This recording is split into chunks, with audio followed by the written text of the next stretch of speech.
본 방송에서 제공하는 투자 정보는 투자 판단에 대한 조언입니다. 방송에서 제공하는 주식의 가치, 가격 상승 및 가격 하락에 대해서는 방송사에서 보장하지 않습니다.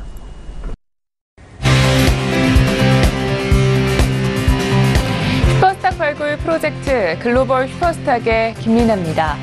가장 인기 없는 글로벌 반도체 기업 모건스탠리의 기업 보고서 제목입니다. 이 제목이 가르치는 기업은 다소 충격적이게도 우리나라의 SK하이닉스인데요. SK하이닉스는 이번 2분기의 매출액이 전년 동기 대비 54%나 증가하면서 성장세를 보여줬음에도 잊을만 하면은 반도체 수요 공급이 찾아옵니다. 그런데 중요한 것은 지금의 시장이 작은 리포트나 이슈에도 크게 흔들거린다는 점입니다. 그러니까 투자 심리가 많이 악화되어 있다는 거죠. 지금의 좀 시장을 막강하게 지켜줄 만한 정책이나 이슈가 나오면 참 좋겠는데 밤사이에 그런 이슈들은 없었을까요? 오늘의 글로벌 슈퍼스탁이 함께 찾아보겠습니다. 저희 방송은요, 서울경제TV 홈페이지 그리고 톡스타 홈페이지를 통해서 함께 참여하실 수 있습니다. cntv.co.kr, 톡스타.co.kr을 통해서 접속해 보시기 바랍니다. 참고로 본 방송에서 제공하고 있는 정보는 투자 판단에 대한 조언일 뿐 주식의 가치나 수익률을 보장하고 있지 않습니다. 저희 서울경제TV는 자본시장법을 준수하여 1:1 투자 상담, 유사주신행위, 무인가 영업행위, 불법 대여계정 정보 및 가입 권유 등 모든 불법 사항들 엄중하게 금지하고 있습니다. 출발하기 이전에 시장 동향부터 체크해 보도록 하겠습니다. 네, 먼저 국내 증시로 가보도록 하겠습니다. 먼저 코스피 지수입니다. 코스피 지수는 현재 0.28% 내리면서 2280선으로 이어가고 있습니다. 수급 동향도 함께 체크해 보도록 하겠습니다. 현재 코스피에서 기관이 많이 팔고 있는데요. 750억 원이나 매도를 하고 있습니다. 개인은 678억 원 정도 매수를 하면서 지수를 받쳐주는 모습입니다. 이어서 코스닥 지수도 함께 체크해 보도록 하겠습니다. 코스닥 지수도 소폭 내리고 있는데요. 0.31% 내리면서 778선으로 이어가고 있습니다. 수급 동향도 함께 체크해 보시죠. 코스닥에서 현재 기관과 외국인이 모두 쌍끌이 매도를 하고 있습니다. 기관은 357억 원, 외국인은 208억 원 정도 매도 중이고 개인은 나홀로 593억 원 정도 매수 중입니다. 코스닥 지수에서는요, 현재 개인의 거래 대금이 연중 최저치를 기록을 했다고 합니다. 이는 현재 여름의 휴가철과도 겹쳤기 때문에 영향을 미친 걸로 보입니다. 이어서 해외 선물 지수도 함께 체크해 보도록 하겠습니다. 먼저 나스닥 지수입니다. 현재 나스닥 지수는 0.04% 오르면서 7,446선으로 이어가고 있습니다. S&P 500 지수도 함께 체크해 보시죠. S&P 500 지수는 현재 급락이 없는 모습입니다. 2,850선을 이어가고 있네요. 이어서 달러 인덱스 체크해 보도록 하겠습니다. 달러 인덱스는 현재 0.01% 소폭 내리면서 95선을 안정적으로 유지하는 모습을 보여주고 있습니다. 이어서 골드 체크해 보겠습니다. 골드는 현재 0.62% 내리면서 1,206달러로 거래 중입니다. 마지막으로 크루드 오일 살펴보도록 하겠습니다. 미국 트럼프 대통령이 이란의 대이란 후속 조치 행정명령에 서명을 했다라고 하면서 원유 공급에 대한 논란이 다시 빚어지고 있는데요. 현재 크루드 오일은 0.07% 소폭 내리면서 68달러로 거래 중입니다. 이어서 중국 시장으로 가보도록 하겠습니다. 이 아시아 증시에서 시가총액 1위를 달리고 있던 중국 증시가 2위를 일본에게 내주게 됐습니다. 이는 무역 전쟁의 여파로 해서 하락했던 점이 영향이 큽니다. 상해 종합지수 어제도 하락 마감을 했는데요. 1%대 넘게 하락을 하면서 2,705선에서 마감을 했습니다. 항생지수는 어떻게 마감을 했을까요? 항생지수는 약간 올랐습니다. 0.52% 오르면서 27,819선으로 마감을 했습니다. 마지막으로 암호화폐 시세 확인해 보도록 하겠습니다. 9시 기준이고요. 업비트 기준의 시세입니다. 먼저 비트코인입니다. 비트코인이 800만 원대를 유지를 하고 있는데 현재 계속해서 내려오고 있는 부분입니다. 현재는 0.39% 오르면서 강보합을 유지하고 있고요. 이외에 다른 코인들도 모두 강보합을 유지하고 있습니다. 다른 코인들은 어떻게 유지를 하고 있을까요? 네, 현재 퀀텀을 제외하고 모든 코인들이요. 현재 강보합을 이어가고 있고 퀀텀은 0.40% 내리고 있습니다. 마지막으로 거래량 체크해 보도록 하겠습니다. 연일 비트코인이 1위를 차지를 하고 있습니다. 2위에는 에이다, 3위에는 이더리움 클래식이 올라왔는데요. 4위에는 이오스, 마지막으로 5위에는 리플이 차지하고 있는 점까지 확인했습니다. 이렇게 모든 시세 확인을 해봤습니다. 이제 본격적으로 글로벌 슈퍼스탁 출발해보겠습니다. 저희 최영 캐스터와 함께 이슈들 체크해보시죠. 안녕하세요. 최유은입니다. 오늘 가장 핫한 이슈 두 가지 외신을 통해 함께 알아보도록 하겠습니다. 그 이전에 오늘 어떤 이슈들 나와 있는지 함께 살펴보시죠. 먼저 첫 번째 이슈입니다. 유가와 관련된 이슈인데요. 국제 유가가 이란 제재와 사우디 산유량 감소 전망에 상승세를 띄웠습니다. 외신을 통해 함께 알아보고 이슈 분석까지 이어집니다. 이어서 두 번째 이슈입니다. 뉴욕 증시가 무역 전쟁 우려에도 불구하고 탄탄한 기업 실적에 상승 마감을 했습니다. 이슈 분석까지 함께 이어집니다. 먼저 첫 번째 외신입니다. 월스트리트저널에 나온 기사고요. 제목 보시면요. Oil rises on Saudi output, Iran sanctions 이렇게 제목 나와 있는데요. 사우디 생산량 그리고 이란의 제재와 함께 유가가 상승했다 이렇게 설명을 하고 있습니다. 자세한 내용 함께 보시겠습니다. 현재 월스트리트저널에서는요. 월요일장에서 WTI 9월 인도분은 지난주 마지막 거래일인 3일보다 0.8% 오른 배럴당 69.01달러로 거래를 마쳤다. 이렇게 설명을 하고 있습니다. 그 이유 함께 보시겠습니다. 이전 제목에서도 나왔던 이유인데요. 이 사우디아라비아에서 크루드 오일 생산량을 줄였다라는 소식과 함께 또 그리고 미국 정부 측에서 이란의 제재를 다시 부과하겠다라는 소식과 함께 유가는 상승을 했다. 이렇게 설명을 하고 있습니다. 조금 있다가 이슈 분석 함께 이어지고요. 이어서 두 번째 이슈 함께 살펴보도록 하겠습니다. 현재 CNBC에 나온 기사고요. 제목 보시면요. Nasdaq posts first 5-day winning streak since May. Facebook rises more than 4%. 이렇게 제목 나와 있는데요. 페이스북이 4% 이상 상승하면서 나스닥이 5거래 연속 상승세를 띄었다. 이렇게 설명을 하고 있습니다. CNBC에 나온 기사 내용 조금 더 자세히 보도록 하겠습니다. CNBC에서는요. 미국과 중국의 무역 분쟁에도 뉴욕 증시 주요 지수는 탄탄한 기업 실적에 힘입어 상승 마감했다. 다우존스 지수는 전일장보다 0.16% 상승했고 나스닥 지수는 0.61% 상승 마감했다. 이렇게 설명을 하고 있습니다. 네, 전문가의 워딩 함께 보도록 하겠습니다. 이렇게 어닝 시즌에 긍정적인 서프라이즈는 증시를 살릴 수 있는 새로운 모멘텀이다. 이렇게 설명을 하고 있는데요. 뉴욕 증시 이렇게 어닝 서프라이즈 계속 이어갈 수 있을까요? 지금부터 이슈 분석 이어집니다. 네, 최윤 캐스터 수고하셨고요. 이제 본격적으로 글로벌 이슈를 자세하게 얘기 나눠보도록 하겠습니다. 저희 화요일에 글로벌 이슈앤 가이드를 책임지시고 계시는 이현민 멘토님과 연결되어 있습니다. 네, 멘토님 안녕하세요. 네, 안녕하십니까? 네, 반갑습니다. 네. 자, 첫 번째 이슈부터 함께 분석을 해볼게요. 지금 현재 유가에 영향을 미치는 이슈들이 굉장히 많은 것 같습니다. 이번에 한번 좀 정리를 해보면 좋겠는데요. 네, 먼저 유가에 가장 큰 영향을 미치는 것은 먼저 원유 재고량이 가장 첫 번째로 이제 들 수가 있습니다. 매주 수요일날 나오는 일단 원유 재고량 발표에 따라서 가장 큰 움직임을 보이고 있고요.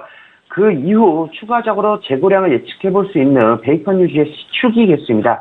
이제 그래서 우리나라 시간에 이제 매주 금요일날 이제 또 나오는 부분이 있습니다. 시추기가 많아질 경우에는 그만큼 좀 생산을 많이 한다는 의미로 일단 볼 수 있기 때문에 네, 이 부분으로 일단은 생산량을 좀 예측을 해볼 수가 있고, 그 다음에 이제 수요일날 원유 재고량에 대해서 일단 이 부분들이 가장 큰 영향을 미치고요. 그 이후에는 일단 오펙과 비오펙의 일단은 회원국들의 일단 에너지 장관의 이제 발언으로 일단은 들 수가 있고, 마지막으로 일단은 지정학적 리스크, 이렇게 이슈를 일단은 꼽을 수 있을 거로 보여집니다. 근데 현재 유가에 일단 가장 큰 영향을 미치는 것을 좀 정리를 해보자면요. 현재 원유의 생산량인 것 같습니다.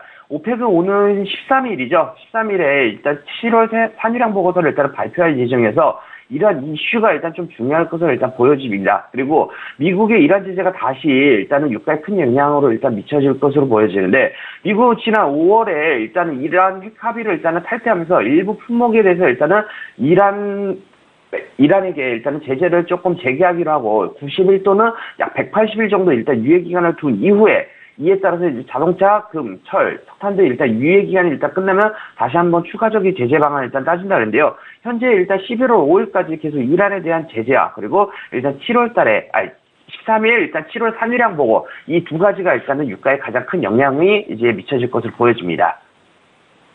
알겠습니다. 이 대내외적인 요인들도 있지만 생산량에도 좀 초점을 맞춰서 주의 깊게 보셔야겠습니다. 자, 이렇게 해서 첫 번째 이슈는 여기까지 정리를 해보고요. 두 번째 이슈로 넘어가 보도록 하겠습니다. 현재 미국 증시가 이 무역 전쟁의 우려보다도 기업 실적 발표로 인해서 계속해서 좀 주가가 상승을 하고 있습니다. 앞으로 계속 상승을 할 수 있을 것인지, 이렇게 상승세가 유지되고 있는 이유는 어떤 것들이 있는지 궁금한데요. 네, 이제 먼저 전반적으로 어제 미국 증시가 일단 상승세를 보였던 거는 이제 페이스북과 일단 버크셔 해워웨이에 일단 좀 강세로 이제 좀 상승을 보였었습니다. 일단 무역 분쟁 좀 우려가 완화됐던 부분들 일단 큰 영향을 미쳤던 것으로 보여진대요. 먼저 시장 참가자들 자체가 일단은 미국과 중국의 무역 정책의 일단 추이를 일단은 먼저 계속 살펴보고 있는 것으로 보여지고 있고요. 지금 어닝 시즌에 일단 돌입한 만큼 주요 기업의 실적들에 대해서 일단 주시할 것을 일단 보여주고 있습니다. 현재 일단은 미국과 중국이 추가 관세 위협을 일단 주고받으면서 무역 관련해서 일단 불안감이 조금 최근에 다시 커졌던 건 사실입니다. 그래서 중국이 지난 3일 미국산 제품에 일단 600억 달러치의 보복 관세를 일단 부과할 수도 있다라고 일단 밝히기도 했었는데요. 전일 일단 중국이 위안화 약세를 일단 제어하는 조치를 일단은 내놓은 데다가 다소 일단 북미 자유무역협정 재협상 관련들도 일단은 낙관론 등이 무역 긴장 완화에 일단은 조금 소식도 나와서 이런 부분들이 일단 시장에서는 약간 누그러지는 모습을 보였었습니다. 일단 시장에서는 미국 증시에서 좀 주요 이제 기업들의 실적 발표도 중요하긴 하지만요. 가장 조금 우리가 집중해 볼 만한 게 무엇이냐.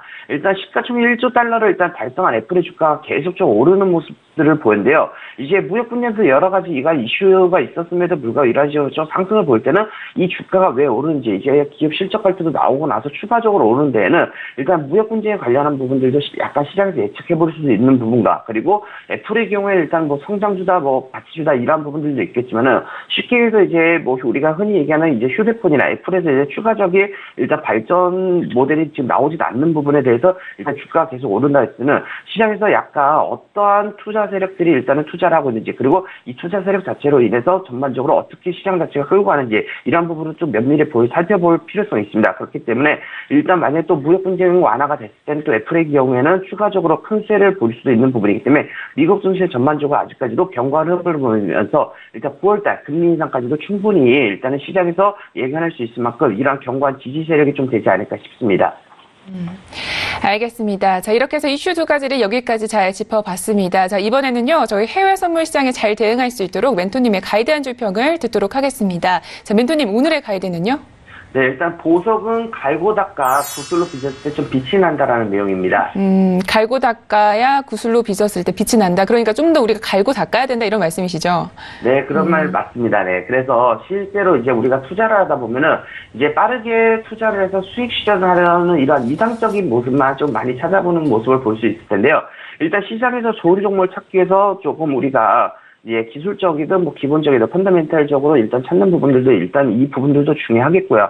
두 번째로 무엇이냐? 일단 시장이 좀 점차적으로 일단 우리가 좋은 종목을 고른다 하더라도 전체적인 시장 자체가 좀 빠질 때는 조금 어떻게 보면은 우리가 무조건 기다리는 좀 이런 부분을 보일 수 있습니다. 그래서 안 좋은 종목인데도 불구하고 시장이 빠졌으니까는 언젠간 올라가겠지. 좀 이런 부분을 일단 기다리는 부분들이 있는데 확실하게 이제 조금 분석을 해서 이제 좋은 종목을 찾아야 되는 부분들이 있고 이러한 노력을 통해서 이제 좋은 결과치를 볼 수 있고 또한 저평가될 때 시장에서 좋은 종목 발굴하는 법 그리고 최고로 시장 가치가 일단은 올라갔을 때 그 부분에서 이제 파는 법 등을 일단은 갈고 닦아야지 우리가 좋은 수익을 얻을 수 있다라는 이러한 내용입니다. 알겠습니다. 자, 그러면 이제는 매매 전략 시간으로 가보도록 하겠습니다. 저희 전 일정에는 좀 어떻게 매매 트레이딩을 좀 하셨고 또 오늘장은 저희가 어떻게 구체적으로 대응을 하면 좋을지 이야기를 들어보도록 하겠습니다. 먼저 유로FX부터 봐보도록 하겠습니다. 먼저 유로FX 자체는 전일 같은 경우는 이제 큰 흐름은 나타나지는 않았는데요. 일단 뭐 달러 지수는 고용지표 개선 및 유로화 일단 8라운드의 약세 힘입었을 때 여타 환율에 대해서 일단 강세를 보였습니다. 그래서 유로FX 경우는 전일 시가고 고가 같이 붙어있을 좀 강한 저항 라인이라고 얘기했는데 쉽게 갱신하지 못하면서 일단 조금 약세 자체가 좀 나타났었는데요. 이제 전일의 경우에 일단 약세가 나타난 이후에 이제 저녁 미국장 개장 이후부터 좀 매수세가 나타나면서 저는 여기 이쪽 라인에서 일단 매수 대응을 하면서 이제 고점까지 한번 도전해볼 수 있는 이런 흐름들을 봤었습니다. 일단 현재 금일의 경우에 일단 시가하고 일단 저가 라인 자체가 종가 부분에서 일단 형성되어 있는 만큼 1차적으로 전일 시가고 고가 라인 1.16050 라인까지 일단 상승의 여력이 있으며 이 라인 자체가 추가적으로 돌파했을 때는 조금 더 목표치를 상향 조정해서 1.164 라인까지도 일단 상승세를 보일 수 있을 건데 차트를 줄여다 보면요. 지금 최근에 달러 강세가 계속 나타나면서 일단은 계속 유로팩스 경우에 이런 식으로 하락세를 나타냈습니다. 또한 진폭 자체도 일정한 패턴을 보이면서 일정한 구간 안에서 일단 진폭을 보이면서 이런 식으로 하락세를 나타내는데 금일 일단 전일 시가고 고가 라인 자체를 갱신한다 했을 때는 일단은 이런 패턴 자체가 무너지면서 1.164 라인까지도 일단 도전해볼 수 있는 흐름을 나타낼 수가 있겠습니다. 다음으로 오일 봐보도록 하겠습니다. 자, 유가의 경우에는 전일 좀 상승세가 보였다가 조금 하락세로 다시 한번 돌아섰지만은 결국 약상승으로 마감을 했는데요. 국제유가 자체는 일단 미국의 대이란 제재가 시작되면서 일단은 지정학적 리스크가 부각되면서 일단은 상승세를 보였습니다. 더불어 사우디의 일단 7월 산유량이 예상과 달리 일단 감소한 것으로 일단 전망된다는 소식에 상승세를 일시적으로 다시 한번 나타냈었으나 그 이후에 쉽게 $70 안착을 못하면서 다시 한번 약간 하락세로 돌아선 부분들이 있었는데요. 현재 금일의 경우에는 아래쪽 전일 시가하고 저가 라인 자체의 68.50 라인 자체까지 일단 강한 지지 라인대가 있습니다. 그렇기 때문에 이 라인 자체가 무너지기 전까지는 매수 비율로서 열어두는 것이 유리할 것으로 보여지며 1차적으로 다시 한번 고가 라인까지 올라온다 했을 때는 전일 고가 라인까지 매수세를 열어둘 수가 있으며 일단 금일 일단 $70 안착 여부가 중요할 것으로 보여집니다. 다만 일단 69 라인대를 쉽게 안착하지 못한다 했을 때는 추가적으로 좀 강한 지지인 라인 68.50 라인까지도 있지만 68.50 라인 자체가 무너진다 했을 때는 67.87까지 무너지면서 현재 약 67.80과 약 $70 사이 안에서 약 200틱에서 220틱 안에서의 움직임, 제한된 움직임 안에서 움직임이 나타날 수 있다. 이 부분 좀 참고하시면 좋을 것 같습니다. 다음으로 골드 봐보도록 하겠습니다. 자, 골드의 경우에는 전일 일단 달러 강세가 나타나면서 다시 한번 약세로 일단은 돌아서는 모습 보였는데요. 금일의 경우에는 시가하고 저가가 붙어있는 만큼 강한 지지 역할을 하겠죠. 1차적으로 오른다고 했을 때는 일단 1220 라인까지도 일단 상승세를 열어줄 수 있으며 추가적으로 상승 시에는 최근에 계속 강한 지지 저항 라인을 받아서 1223 라인과 22 라인 부분에서 일단 1차적으로 저항 역할이 될 것으로 보여지고 2차적으로는 25와 그리고 28 라인까지도 위쪽에는 계속 23, 25, 28 라인대에 저항대가 있다는 부분 참고하시면 좋을 것 같습니다. 금일 시가하고 저가 라인 무너지기 전까지 매수비로 조금 더 열어두는 것이 유리할 것으로 보여지며 금일 시가하고 저가 라인 자체가 무너진다고 했을 때는 일단 1212 라인까지 1차적으로 하락할 수 있으며 1212 라인 자체가 무너진다 했을 때는 중장기적으로 일단 1204 라인까지도 하락할 수 있다는 점 열어두시고 대응하시는 게 유리할 것으로 보여집니다. 자, 마지막으로 나스닥을 본다면요. 나스닥의 경우에는 이제 전일 이런 식으로 강한 이제 기술주들의 상승으로 인해서 강한 상승세를 보였는데요. 아직까지 지금 위쪽으로 7,458라인과 그리고 7,495라인까지 1차적으로 열려있는 부분이 있습니다. 그래서 충분히 지금 어닝 시즌인 만큼 기업들의 이제 기술주들의 또 기업 실적 발표가 좀 더 좋아진다 할 때는 추가적으로 강한 상승세가 나올 수 있다는 부분. 다만 기술적으로 분석했을 때는 일단 7,530라인 때는 1차적으로 저항받을 수 있기 때문에 이러한 식으로 강상승을 보인 이후에는 충분히 조정도 나올 수 있는 부분이 있으니 이 부분은 이제 미국장 개장 이후에 한번 확인한 후에 일단 대응하시는 게 유리할 것으로 보여집니다. 이상입니다. 네, 알겠습니다. 전반적으로 모든 종목들이 지금 상방과 하방이 좀 열려 있다는 점, 그리고 구체적인 유효 가격대를 알려주셨기 때문에 따라서 대응을 해보셨으면 좋겠습니다. 자, 이렇게 해서 저희 글로벌 이슈 앤 가이드는 여기까지 이야기 듣도록 하겠습니다. 오늘도 말씀 모두 고맙습니다. 네, 감사합니다. 글로벌 이슈 앤 가이드 화면으로 정리하겠습니다.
살아가는 여정에서 여러분의 가이드가 되어드리는 저희 글로벌 슈퍼스탁, 이번에는 차이나 이슈 앤 가이드 시간으로 돌아왔습니다. 중국 시황 이야기 그리고 유망 투자 종목에 대해서 소개를 들어보실 수 있는데요. 먼저 어떤 이슈들이 나와 있는지 화면으로 만나보겠습니다.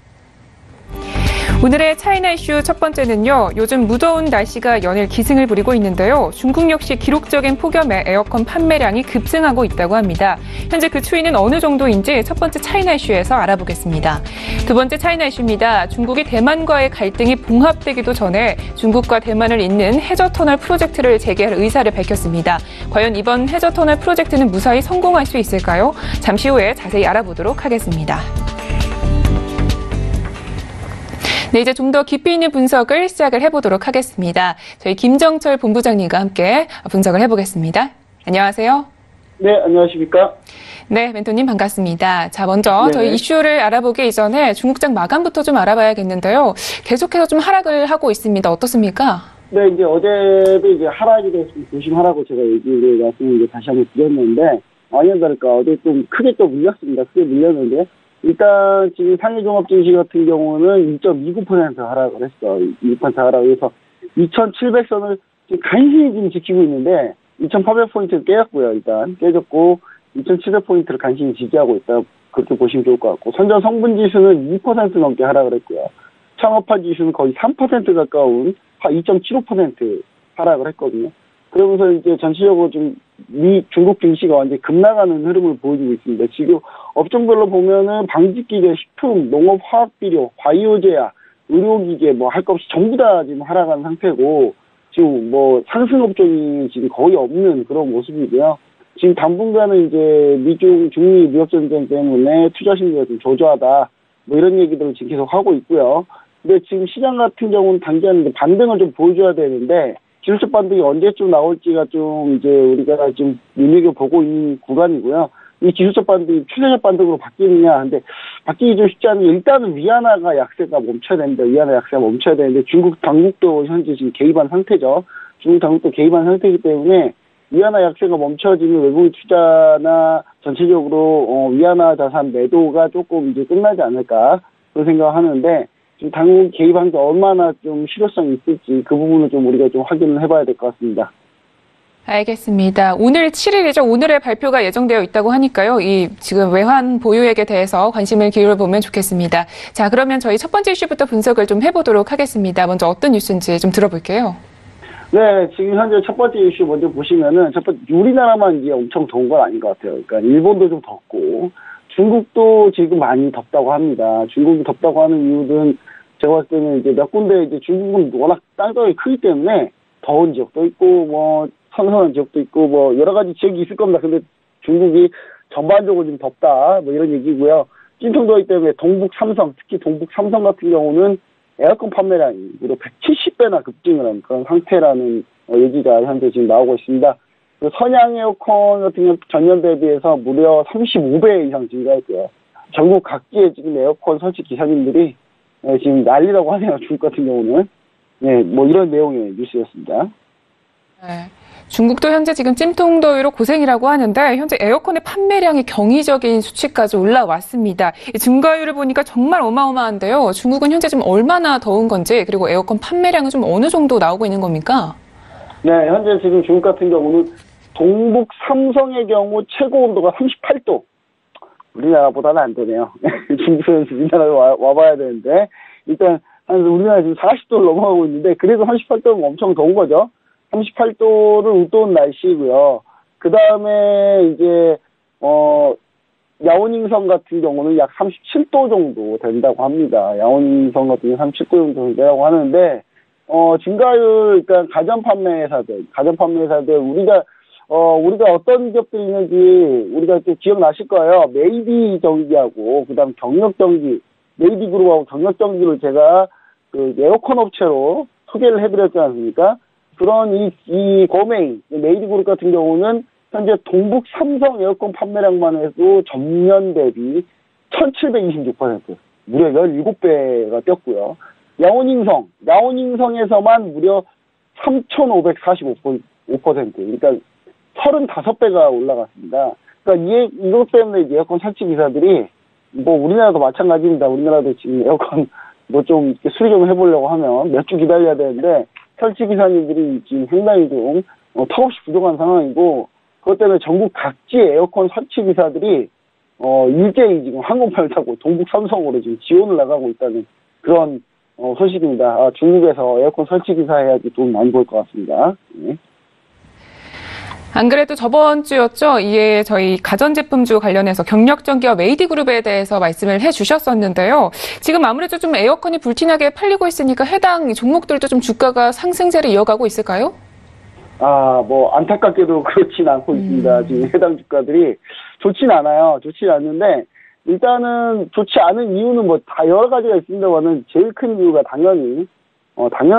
당연하게도 우리 이제 중미 무역 전쟁입니다. 중미 무역 전쟁 때문에 안 좋은데요. 지금 이제 이들 주가 같은 경우는 창업판하고 산전 성분 지수, 중미 이제 이런 이제 중소형주 관련된 이 지수들이 급락을 하게 되면서 중미 무역 전쟁의 여파를 직격탄을 받고 있는데 종목들이 이제 힘을 쓰지 못하는 이유가 실적은 이제 충분히 좋은데 이 갈등 자체가 상당히 좀 불확실성을 제공하면서 이제 기관이나 중국 기관 투자가 많지 않습니다만은 전체적으로 현재 위안화 투자 현상에 대한 이제 기피 현상이 많이 일어나고 있거든요. 그것 때문에 이제 중미 무역 전쟁이 좀 봉합되지 않으면 반등 탄력이 좋진 않을 거다라고 좀 보여지고요. 지금 현재 지금 제가 차트를 간단하게 이제 제가 좀 보여드리고 있는데 지금 보시면 메이디그룹 같은 경우는 40.500 위안이면 이 정도 라인이거든요. 40.500 위안 이 라인대에서 우리가 어느 정도 잡아봐야 된다라는 생각을 해봅니다. 왜냐면 메이디그룹은 그나마 조금 더 괜찮다고 봐요. 조금 더 괜찮다고 보기 때문에 지금 메이디그룹 차트가 좀 조그맣게 나오긴 하는데 일단은 이쪽 라인에서 한번 반등을 한번 노려보는 게 좋다라고 좀 얘기 드리고요. 그 다음에 36위안까지도 한번 지켜본다. 그러니까 1차 라인, 2차 라인 매수를 받는다는 생각으로 접근해 보시면은 메이디그룹을 잡을 수 있지 않을까. 왜냐하면 실적은 좋기 때문에 분명히 반등의 탄력은 있을 수 있다라는 얘기 좀 드리고요. 제가 소개시켜드린 이후 2,500까지 달성을 했어요. 근데 2,500 달성하고 아쉽게도 우리가 이거를 손절가를 올렸습니다. 올려가지고 본절에 잡아놨는데 다행스럽게 이제 본절에 터치하고 끝나면서 수익 실현해서 메이디그룹 저희 매매는 종료했지만 혹시나 들고 계시는 분들이 있다라면은 저희 톡스타에 무료 톡방으로 오시면은 제가 자세하게 또 다시 한번 안내해드리도록 하겠습니다.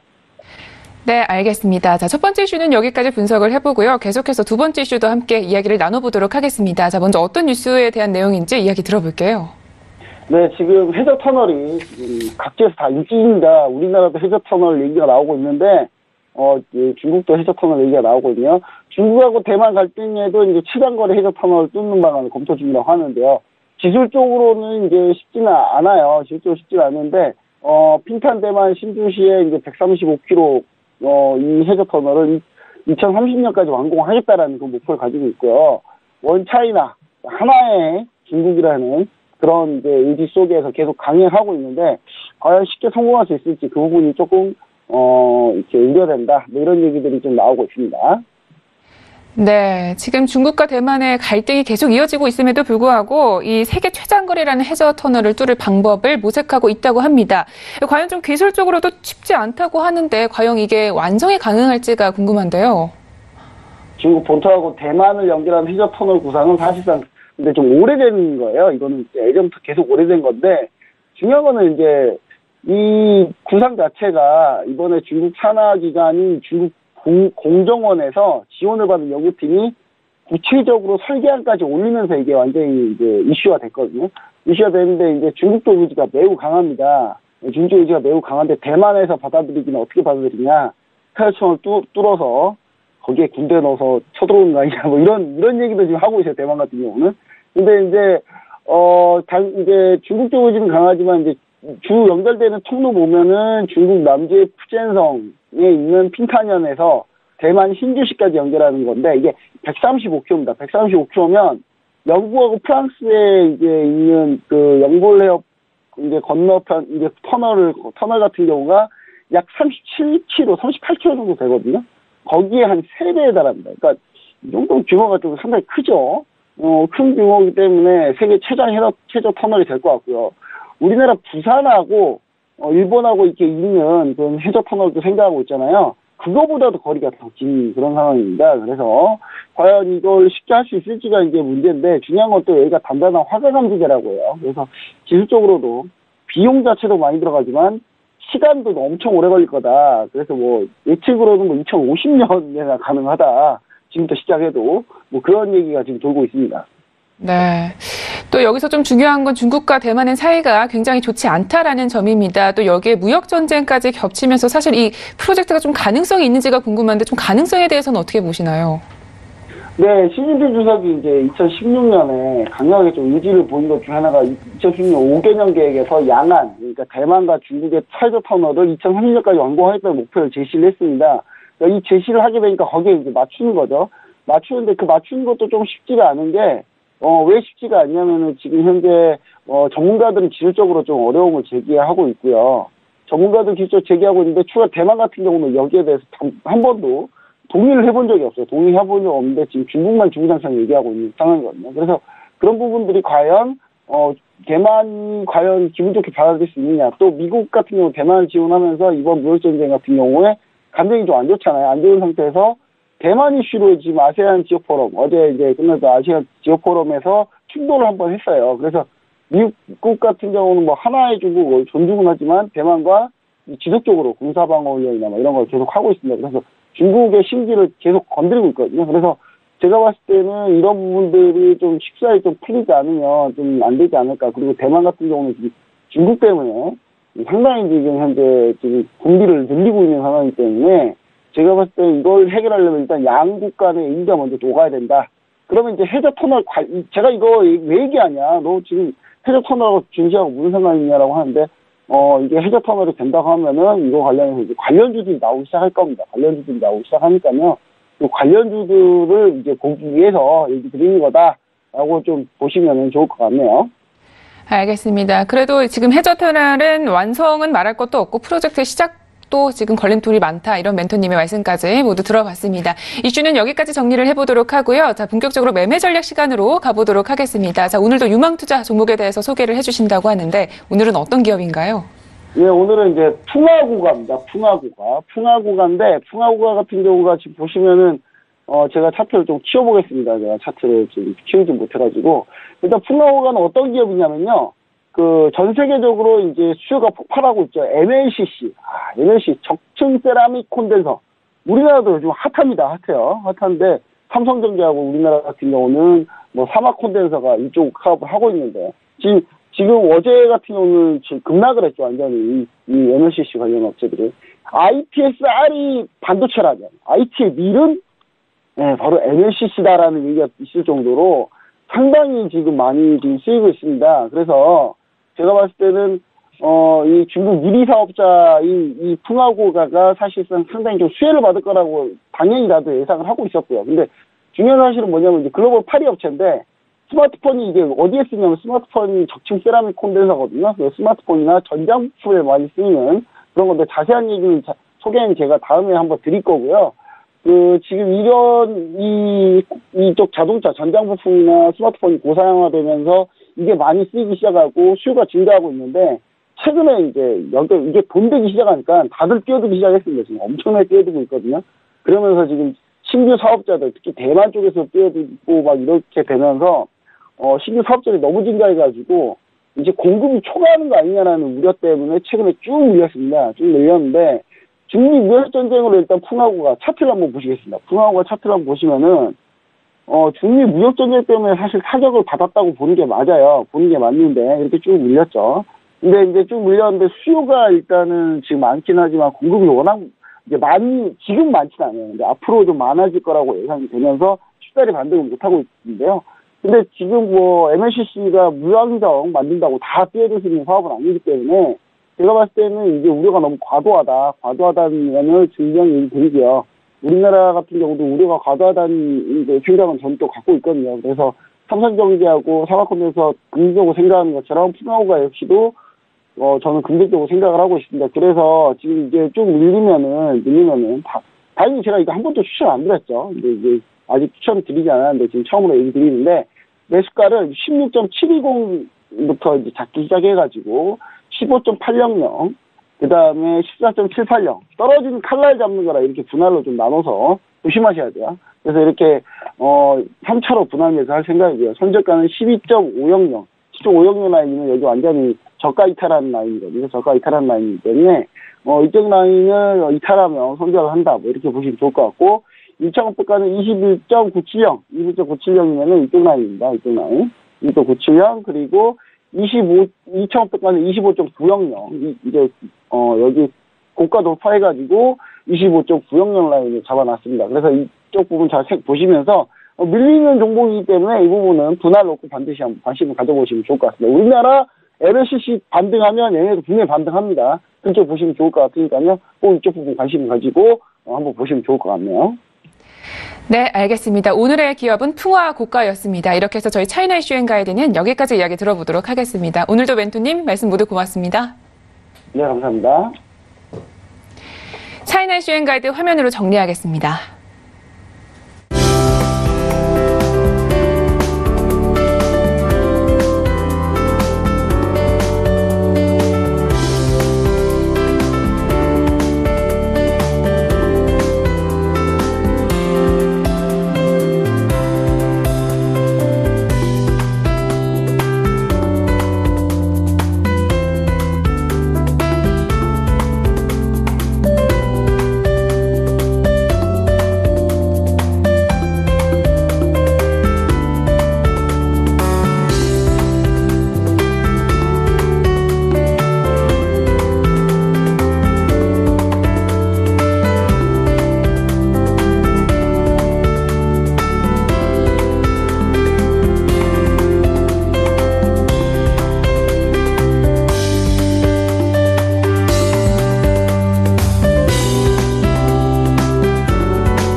암호화폐와 관련된 엄선된 정보들만 드리고 있는 저희 글로벌 슈퍼스탁의 자랑 시간이죠. 코인 이슈 앤 가이드 시간으로 돌아왔습니다. 먼저 어떤 이슈들이 나와 있는지 화면으로 만나보시죠.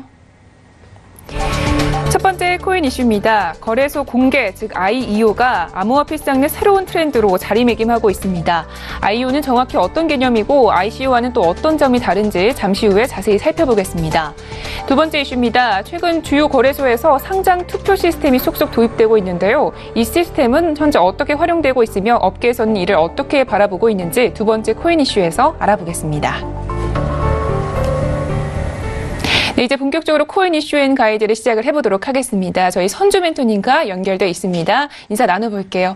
안녕하세요. 네, 안녕하세요. 네, 반갑습니다. 자, 첫 번째 이슈부터 함께 분석을 해볼게요. 먼저 어떤 뉴스인지 소개 전해주시죠. 네, 블록체인 프로젝트를 위한 토큰을 암호화폐 거래소에 위탁해서 자금을 모집하는 거래소 공개, 일명 IEO, Initial Exchange Offering이 새로운 트렌드로 주목을 받고 있는데요. 이 프로젝트 팀 입장에서는 엄격한 규제를 피할 수 있고 또 투자자는 거래소를 통해서 신용을 보강받을 수 있기 때문에 암호화폐 공개, ICO보다 더 낫다는 평가도 받고 있는데요. 다만 IEO가 이제 활성화될수록 거래소의 힘이 너무 커지지 않을까라는 우려가 나오고 있습니다. 프로젝트 간 거래소, 이게 유착이 심해지면 아무래도 투자자들의 피해가 고스란히 바로 돌아오기 때문에 IEO가 부작용을 최소화하면서 ICO를 대체할 수 있을지 지금 주목을 받고 있습니다. 네. 이 기사를 이해하기 위해서는 먼저 IEO가 어떤 개념인지에 대해서 설명이 좀 필요할 것 같은데요. 어떤 개념인가요? 네, IEO는 이제 프로젝트 팀이 코인을 발행하는 후에 제휴 거래소에 맡기면 거래소가 대신 판매를 해주는 건데요. 이제 거래소가 프로젝트를 선별한 후에 이제 자신의 플랫폼에서 코인을 팔고 또 투자자는 거래소에서 코인을 사면 됩니다. 주식시장에서 이제 기업 공개, IPO를 하잖아요. 이럴 때 주관사인 증권사가 이제 고객을 모아서 투자금을 유치하는데 그런 것과 또 같은 맥락을 할 수 있습니다. ICO를 또 엄격하게 지금 금지하고 있는 중국 거래소를 중심으로 IEO가 지금 활발하게 움직이고 있는데요. 가장 적극적인 곳이 바로 비트지입니다. 지난 5월 이제 NKC 토큰을 시작으로 지금까지 총 7개에 대한 프로젝트 IEO를 진행을 했는데요. 이제 하드웨어로 마이닝, 즉 채굴을 하는 RRC 프로젝트가 이제 펜부시 캐피털, 제네시스 캐피털 등 기관에서 투자를 받은 후에 ICO 과정을 생략을 하고 비트지에서 IEO를 했습니다. 이 알렌유라는 RRC 대표는 이제 중국 정부가 ICO에 대해서 좀 단호하게 금지하고 있기 때문에 ICO 대신 IEO를 택했다라고 밝혔는데요. 비즈니스 모델이 갖춰졌기 때문에 바로 상장을 진행할 수 있으며 거래소라는 통로 없이 이제 토큰을 홍보하기는 힘들기 때문에 많은 관심과 협력 관계를 잇기 위해서라도 IEO가 좀 효과적인 방법이다라고 말을 했습니다. 네. 이 중국 내에서는 상당히 좀 활발하게 진행이 되고 있는 것 같은데요. 이 ICO에 비해서 IEO는 어떤 장점들이 있을까요? 네, ICO 같은 경우는 이제 기관 투자자와 특정 판매자를 대상으로 토큰을 파는 프라이빗 세일, 일반 투자자들을 대상으로 판매하는 퍼블릭 세일 과정으로 나눠서 거칠 수 있는데요. IEO는 한 번에 진행된다는 점이 장점이고요. 투자자 각자가 판단하는 ICO와 달리 IEO는 거래소가 프로젝트를 검증했다는 인식이 강합니다. 암호화폐 공개 후에 초기 상장 과정에서 겪는 부족한 거래량 문제도 일부가 지금 해결이 될 수 있다고 보여지는데요. 거래소 이용자들에게 바로 노출되기 때문에 이제 거래 활성화가 상대적으로 쉽고요. 또 거래소도 회원에게만 해당 토큰을 판매할 수 있어서 자연스럽게 신규 회원 유치가 가능합니다. ICO가 이제 불특정 다수를 대상으로 진행하다 보니까 홍보 마케팅의 어려움이 큰 것에 반해서 이제 IEO 같은 경우는 기존의 회원을 유치하고 있는 거래소에서 타겟 마케팅도 쉽고 또 수수료도 줄일 수 있기 때문에 뭐 이런 이점이 있는데요. 통상 ICO를 진행할 때 이더리움을 주고받는 과정에서 수수료가 발생하는데 이제 IEO가 이 과정이 생략되기 때문인데 이런 점이 이제 워낙 단추가 되면 최소화하면서 쉽게 이제 거래가 되는데요. 거래소 장부에 기록하는 형식으로 토큰을 판매하면 수수료가 낮아져서 또 투자자들 입장에서도 좋게 보여집니다. 다만 이제 IEO가 활성화가 거래소의 힘을 너무 키우기 때문에 그 우려가 좀 나오고 있는데요. 경쟁이 과열되고 또 수익을 앞세워서 무분별하게 IEO를 진행할 경우에 이를 견제할 수 있는 규제가 필요한데 규제 장벽이 높은 ICO를 피해서 이제 규제가 없는 IEO로 가는 곳도 있기 때문에 이런 흐름이 어떻게 보면은 뭐 자연스러울 수도 있다라고 보여지는데 이제 IEO에 대한 별다른 규제가 없이 이제 거래소와 프로젝트가 유착되는 조짐도 있거든요. 그래서 이런 것들에 대해서 좀 거래소 입장에서도 IEO를 통해서 거래 규모를 늘림으로써 덩치를 키우는 욕심을 좀 줄이고 좀 경쟁력은 키우되 영향력이 워낙 크기 때문에 거기에 대한 적절한 규제를 스스로 좀 잘 해야 될 것 같다는 생각이 듭니다. 네, 알겠습니다. 이 IEO 얘기를 좀 들어보니까 거래소 영업에만 유리한 방법이 아닌가 이런 좀 생각도 드는데 추후에 또 얘기가 나오면 함께 좀 다뤄보도록 하겠습니다. 자, 이렇게 해서 첫 번째 이야기는 여기까지 다뤄보고요. 두 번째 이슈로 넘어가 보도록 하겠습니다. 먼저 어떤 뉴스인지 소개 들어볼게요. 네, 암호화폐 거래소의 상장 과정에서 또 이제 거래에 지나친 권한 집중에 대한 비난의 목소리가 높아지면서 거래소가 암호화폐 상장 권한을 투자자에게 부여하는 이른바 상장 투표 시스템을 이제 도입을 하고 있는데요. 오늘 거래소 이야기를 계속 하게 되는데 아무래도 암호화폐 시장에서 거래소의 비중이 점점 커지고 중요하고 그렇기 때문에 오늘은 좀 거기에 대해서 중점적으로 다뤄볼까 합니다. 그래서 상장 투표 시스템이라고 해서 모든 상장 권한이 이제 거래소에 집중돼 있었던 방식에서 일부 상장 토큰을 투자자들의 투표로 선정해서 상장되는 방식을 적용을 하는 건데요. 이 앞서에서는 이제 IEO를 통해서 거래소의 비중이 너무 커지는 게 아닌가라는 우려가 있었다면 이거는 또 분산을 해서 거래소의 권한이 집중되어 있기 때문에 상장에 있어서 투표 시스템을 도입하자는 좀 어떻게 보면 약간은 상반되는 방향의 이야기이기도 하는데요. 그간 상장의 이제 심사 과정을 미공개하거나 과도한 상장비 등으로 얼룩졌던 거래소에 대한 불신에 대한 투자자들의 목소리가 반영된 것으로 풀이가 됩니다. 암호화폐 시장의 토큰의 가격에 이제 주요한 영향을 미치기 때문에 시장의 주요 관심사가 되고 있는데요. 상장 투표 시스템 도입으로 이제 거래소가 투자자들에게 적극적으로 유입을 할 수 있을지를 좀 관심을 모으고 있는데 이제 다만 업계에서는 이 같은 투표 시스템에서 거래소 그의 프로젝트 팀의 개입이 좀 배제된 민주적 절차가 조성이 될 건데 이게 어느 정도 유효한지에 대해서 좀 지켜볼 필요가 있다라는 입장입니다. 네, 알겠습니다. 자, 그러면 이 글로벌 상위 거래소들은 현재 이 상장 투표 시스템을 좀 어떻게 활용을 하고 있을까요? 네, 일단 바이낸스, OKX, 후오비 등 이런 쟁쟁한 그런 거래소들에 대해서도 상위 거래량을 자랑하고 있거든요. 이런 거래소들이 이제 상장 투표 시스템을 적극적으로 활용을 하고 있습니다. 바이낸스 경우 먼저 말씀을 드리면요. 이제 상장 투표 시스템 바이낸스 커뮤니티 코인을 지난해 9월 시작을 했는데요. 정해진 기간 내에 이용자들이 투표에 참여해서 자신이 선택하고 싶은 신규 토큰을 선택하는 구조입니다.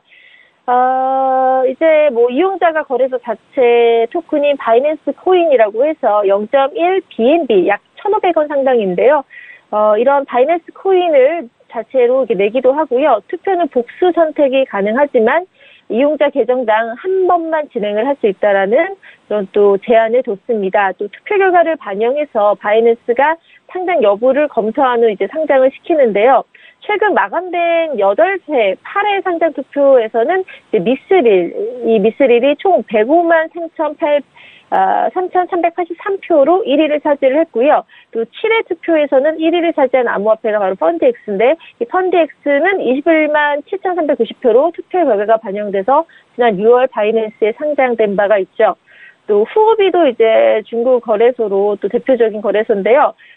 이 후오비는 자매 거래소인 하닥스가 이제 상장 투표를 진행을 했습니다. 그래서 하닥스 공개 투표 플랫폼인 하닥스 2.0의 심사를 거쳐서요. 프로젝트가 공개가 되면 이용자들이 투표를 하는 그런 구조인데요. 후오비 거래소 자체 토큰인 후오비 토큰을 사용해서 전문 투자 기관들이 슈퍼노드와 일반 이용자가 함께 투표에 참여를 하게 됩니다. 매 투표마다 0.1 HT를 사용을 하는데 투표 때 프로젝트 팀의 그 토큰을 에어드롭으로 보상을 해주고요. 또 1시간 동안 투표를 진행한 후에 한 라운드씩 진출하는 방식으로 정해진 기간 동안 이제 투자 목표를 달성한 프로젝트들이 투표 순위에 따라, 그러니까 득표를 얼마나 많이 했느냐에 따라서 상장이 되는 겁니다.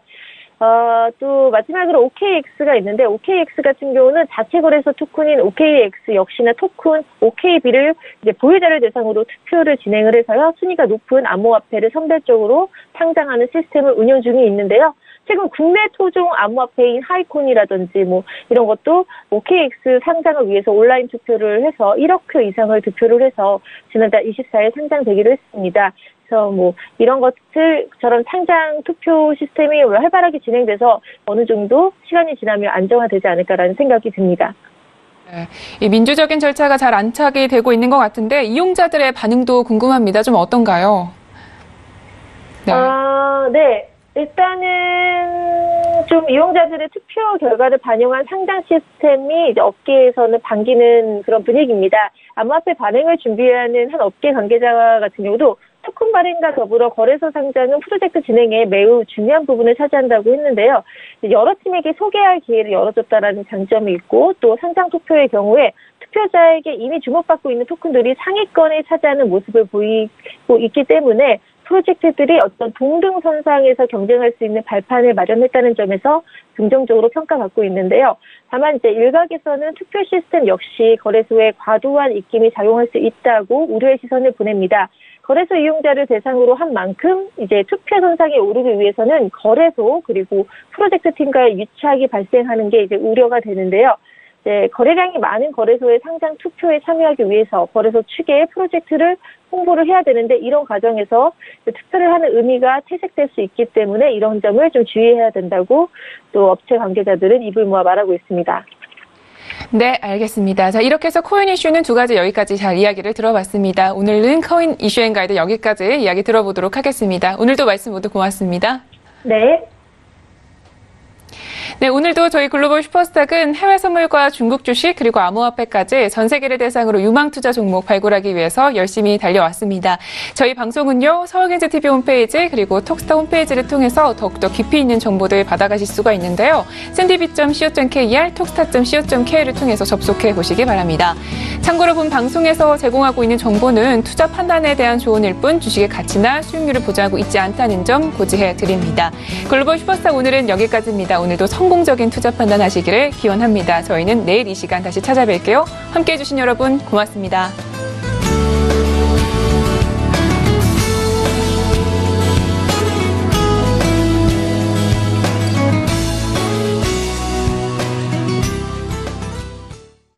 방송에서 제공하는 투자 정보는 투자 판단에 대한 조언입니다. 방송에서 제공하는 주식의 가치, 가격 상승 및 가격 하락에 대해서는 방송사에서 보장하지 않습니다.